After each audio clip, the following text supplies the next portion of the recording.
আসসালামু আলাইকুম প্রিয় দর্শক, জানিয়ে দিব আরব আমিরাতের আজকের দুইটি খুবই গুরুত্বপূর্ণ আপডেট। আপনারা অনেকেই আমাদের কাছে প্রশ্ন করেছেন বর্তমানে আরব আমিরাতের লেবার ভিসা কিংবা ভিজিট ভিসা চালু আছে কিনা। উত্তর হচ্ছে না। বর্তমানে আরব আমিরাতের লেবার ভিসা কিংবা ভিজিট ভিসা এখনো পর্যন্ত চালু হয়নি, কিন্তু ফেসবুক কিংবা অন্যান্য সোশ্যাল মিডিয়াতে প্রতিনিয়ত গুজব ছড়াচ্ছে ভিসা চালু হয়ে গেছে এবং অনেকেই টাকার বিনিময়ে ভিসা দেওয়ার প্রলোভন দেখাচ্ছে প্রবাসীদেরকে। আপনারা দয়া করে ভিসার জন্য কাউকে টাকা দিয়ে প্রতারিত হবেন না। আবারও বলছি, এখনো পর্যন্ত ভিসা চালু হয়নি। যদি চালু হয় আমরা অবশ্যই ভিডিও বার্তার মাধ্যমে আমাদের ফেসবুক পেজে এবং ইউটিউব চ্যানেলে আপনাদেরকে জানিয়ে দিব।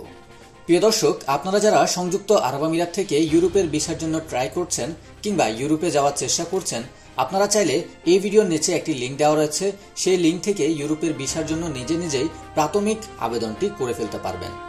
এদিকে সংযুক্ত আরব আমিরাতের ফেডারেল আদালতে দোষী সাব্যস্ত হওয়া ৫৭ জন বাংলাদেশিকে ক্ষমা করেছেন রাষ্ট্রপতি মোহাম্মদ বিন জাহিদ আল নাহিয়ান। শীঘ্রই তাদেরকে দেশে পাঠানো হবে। মঙ্গলবার ৩ সেপ্টেম্বর সকালে এক বৈঠকে প্রধান উপদেষ্টা ডক্টর মোহাম্মদ ইউনূস এ তথ্য জানান।